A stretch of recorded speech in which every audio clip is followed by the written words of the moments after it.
Ko'rganingizdayoq ishtahangizni ochadigan, hech qanday mikserlarsiz oson usulda tayyorlanadigan paxlava retseptini qidiryapsizmi? Bu video aynan siz uchun. Idishimizga 500 gramm oliy navli unni elakchidan o'tkazib solamiz. 1 choy qoshig'ini to'ldirib, razrexetil solgach aralashtiramiz. 250 gramm margarin yoki saryog'ni unga botirib qirg'ichdan chiqarib olamiz. Saryog' unga qo'shilib ketguncha yengil harakatlar bilan qorib olamiz.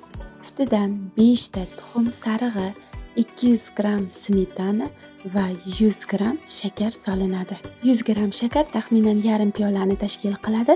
Shirinroq bo'lishini xohlasangiz 1 piyola shakardan foydalaning. Tayyor xamir teng 2 bo'lakka bo'linib, sovutgichda 20-30 daqiqa tindiriladi.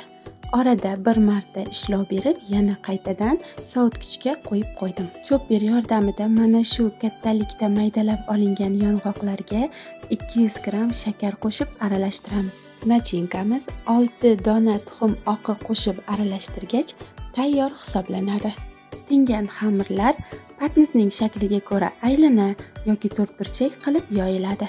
Yoyish jarayonida kam miqdorda undan foydalanish mumkin. Xamirning tarkibida yog' miqdori anchagina, yopishib qolish ehtimoli kam.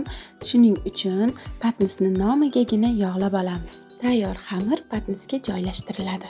Izidan ikkinchi xamirni ham yoyib olamiz. Tayyor xamirni chetga olib qo'yib, paxlavamizni yig'ishni boshlaymiz. Birinchi yoyib olingan xamir ustiga nachinkani to'kib, bir xil taqsimlab chiqamiz. Ikkinchi yoyib olgan xamirimizni ustidan qo'yib, atroflarini yopishtirib olamiz. Ortiqcha joylari kesib olinadi.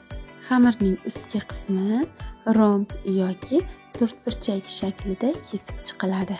Qizarib chiroyli pishishi uchun tuxum sarig'ini ustidan surtib chiqamiz. Xohishga ko'ra kunjut va yong'oq bilan bezak bersak bo'ladi. Paxlavamiz 180 gradusda 40-45 daqiqa davomida duxovkada pishirib olinadi.